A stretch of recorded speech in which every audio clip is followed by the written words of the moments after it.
Hello friends, welcome back to my channel. I am Ilyasur Rahman. Today I will discuss about a story from which you can learn English. So আজি পলম নকৰাকৈ তেনেহ'লে ভিডিঅ'টো আৰম্ভ কৰোঁ আৰু আজি ভিডিঅ'টো আৰম্ভ কৰিম এটা ষ্টৰীৰে আৰু যি ষ্টৰীৰ জৰিয়তে আপোনালোকে ইংলিছ শিকিব পাৰিব। ষ্টৰীৰ নাম হৈছে The Wolf and the Lamb. The Wolf and the Lamb. ষ্টৰীটোৰ নামটো কি? The Wolf and the Lamb. Wolf শব্দৰ অৰ্থ হৈছে কুকুৰনেচীয়া ভাগ আৰু lamb শব্দৰ অৰ্থ হৈছে ভেড়াৰ পোৱালি।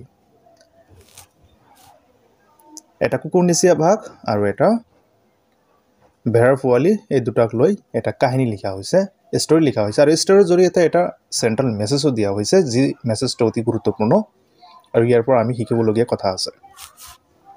সো এতিয়া কাহিনীটো কি? কাহিনীটো হৈছে A lamb was grazing with a flock of sheep one day. A lamb হৈছে ভেড়াৰ পোৱালি, was past tense, was grazing past continuous tense হয়।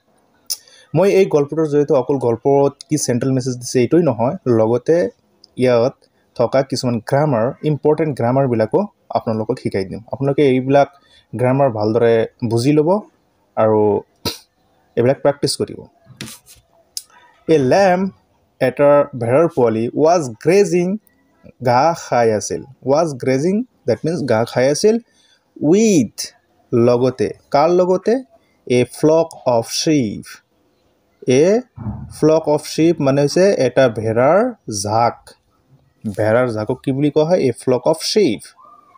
One day, এদিন, that means এদিনাখন এটা ভেড়াৰ পোৱালি ভেড়াৰ জাকৰ লগত ঘাঁহ খাই আছিল। past tense হয় যিহেতু ইয়াতে was হৈছে। She soon found লগে লগে কি কৰিছিলে? তাই পাইছিল। তাই বুলি কওঁতে কোন হয়? এই লেম্পটো হয়।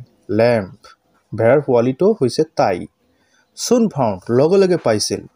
some sweet grass, কিছুমান ঘাঁহ পাইছিল। ঘাঁহবিলাক কেনেকুৱা? sweet, মিঠা জাতীয় ঘাঁহ। কেনেকুৱা ঘাঁহ পাইছিল? মিঠা জাতীয় ঘাঁহ পাইছিল। at the edge of the field. field হৈছে পথাৰ, ঘাঁহৰ পথাৰ। এইটো এই ছবিত থকা যিটো আছে এইখিনি হৈছে পথাৰ আৰু পথাৰৰ ইফালে হৈছে বননি, গছ গছনিবিলাক আছে আৰু ইয়াতে ঘাঁহ আছে।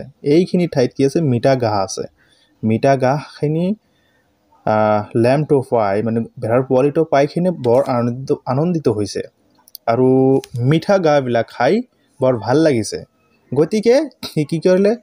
further and further she went, যিমান দূৰ পাৰে সি গৈ থাকিল। away from others, বেলেগৰ পৰা। ভেড়াৰ জাক যিটো আছিল এই জাকৰ পৰা সি অকলেই বেলেগ এটা ঠাইত অকলেই বহুত দূৰ গৈছিলে। মানে যিমান ঘাঁহ খাইছে সিমানে মিঠা লাগিছে, গতিকে কি কৰিব আৰু? গতিকে এইখিনি ঠাইৰ পৰা বেলেগ ঠাইলৈ গৈছে, সিহঁতৰ পৰা বেলেগ ঠাইত গৈছে আৰু। তাৰপিছত কি হ'ল ঘটনাটো? she was enjoying herself so much that she did not notice a wolf coming nearer to you. ইয়াতে চোৱা, she was enjoying, এইটো কিন্তু past continuous tense হয়। she was enjoy মানে আনন্দ উপভোগ কৰা। তাই আনন্দ উপভোগ কৰি আছিল herself, নিজে নিজে। তাই নিজে নিজে আনন্দ উপভোগ কৰি আছিল। so much, বহুত বেছি কি কৰিছিল? আনন্দ উপভোগ কৰি আছিল। that she did not notice, যাৰ ফলত তেখেতে কি কৰা নাছিল? লক্ষ্যই কৰা নাছিল। তেখেতে লক্ষ্য কৰা নাছিল। কি লক্ষ্য কৰা নাছিল? a wolf coming nearer to her, এটা কুকুৰনেচীয়া বাঘ তেখেতৰ ওচৰলৈ আহি আছে। এটা কি কৰা নাছিল?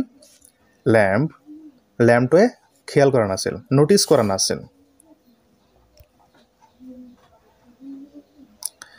তাৰপিছত চোৱা,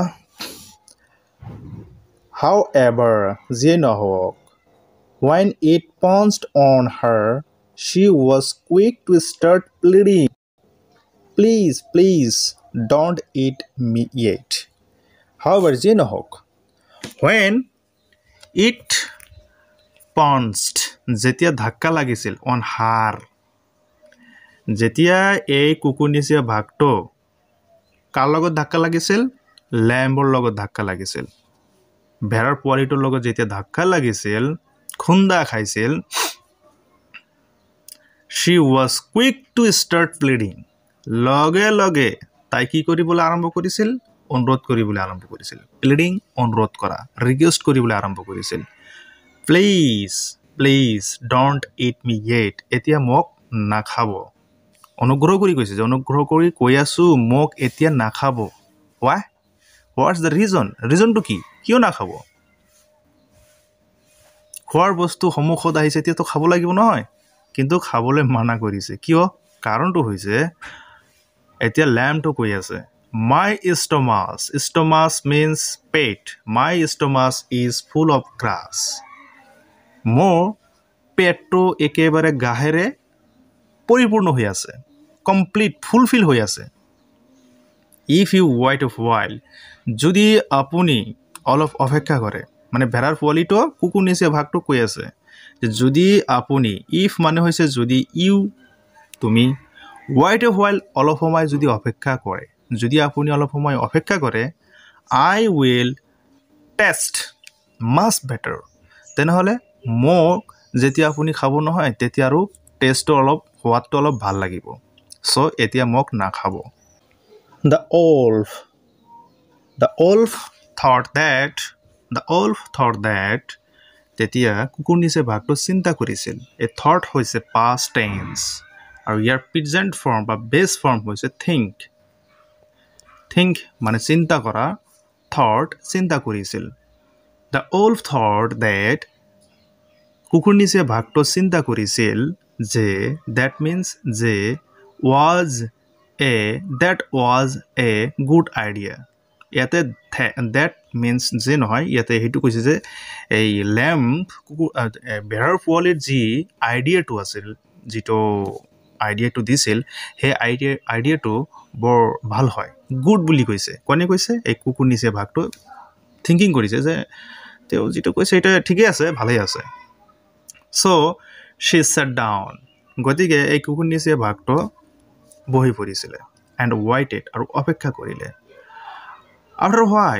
after a while, অলপ পিছত, the lamb said, তেতিয়া এই লেম্বটো, that means ভেড়াৰ পোৱালিটো কৈছিল, if you allow me to dance, the grass in my stomach will digest faster. কৈছে যে যদি আপুনি মোক এলাউ কৰে তেনেহ'লে মই কি কৰিম? ডেন্স কৰিম। আৰু মোক তেনেহ'লে ডেন্স কৰিবলৈ এতিয়া, আৰু ডেন্স কৰিলে কি হ'ব? মোৰ পেটত থকা ঘাঁহবিলাক অতি সোনকালে হজম হৈ যাব। Again the wolf agreed. আকৌ কুকুৰনিচীয়া ভাগটো কি কৰিলে? মান্তি হৈ গ'ল। কাৰ কথাত মান্তি হৈ গ'ল? এই ভেড়াৰ পোৱালিটোৰ কথাত মান্তি হৈ গ'ল। ঠিক আছে? তাৰপিছত কোৱা হৈছে নেক্সট যিটো পেৰাগ্ৰাফ আছে এইটো চোৱা। While the lamb was dancing, যেতিয়া লেম্বটোৱে কি কৰি আছিল? ডেন্স কৰি আছিল। She had a new idea. তেতিয়া কি হ'ল? লেম্বৰ এটা নতুন আইডিয়া আহি গ'ল। আইডিয়াটো কি?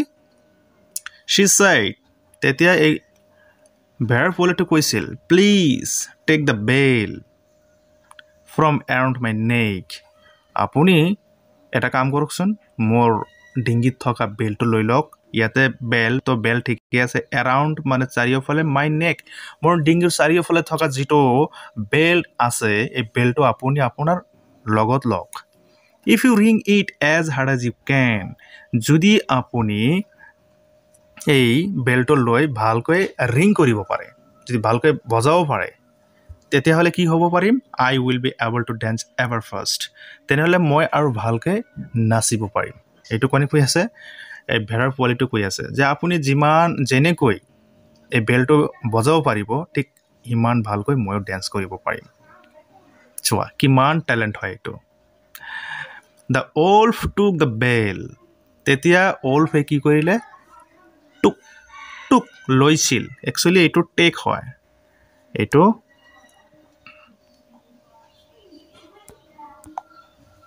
Tech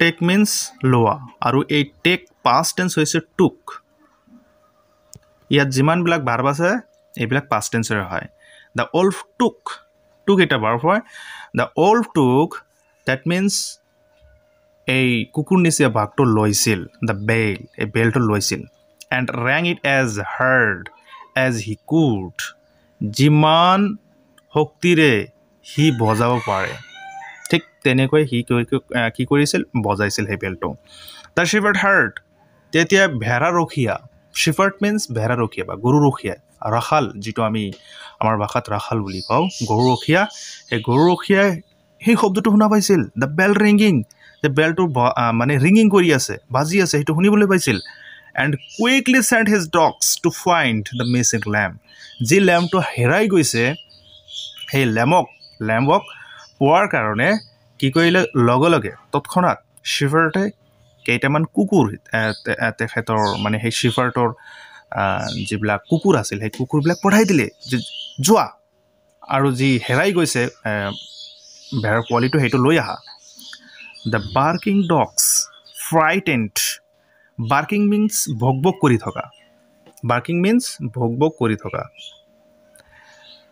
The barking dogs frightened the wolf away and saved the lamb's life. আৰু এনেকৈ কি কৰিলে বাৰ্কিং ডগে সেই ওলফৰ চাৰিওফালে যাই কিনে ভক ভক আৰম্ভ কৰিলে আৰু তেতিয়া কুকুৰ নিচিনা বাঘটো ভয় খাই ইয়াৰ পৰা পলাই গ'ল আৰু এনেকৈ এই লেম্পটোৰ মানে ভেড়াৰ পোৱালিৰ জীৱনটো ৰক্ষা কৰিলে ইয়াৰ পৰা এটা ডাঙৰ মেছেজ আছে সেই মেছেজটো এই তলৰ যিটো পেৰাগ্ৰাফ আছে এইটো the gentle and weak can sometimes be clever than fierce and strong ইয়াতে কৈছে যে জেণ্টেল ভদ্ৰতা আৰু দুৰ্বলতা কেতিয়াবা অতি শক্তিশালী আৰু ভয়ংকৰতকৈ বুদ্ধিমান হ'ব পাৰে ইয়াছ কথাটো হয় যে অকল মোৰ শক্তি আছে আৰু মই ভয়ংকৰ বুলি মই সব কাম কৰিব পাৰিম এইটো নহয় কিন্তু কেতিয়াবা নিজৰ টেলেণ্ট ভদ্ৰতা মানুহৰ লগত ভালকৈ কথা পাতি বুদ্ধি খটুৱাই কি কৰিব লাগে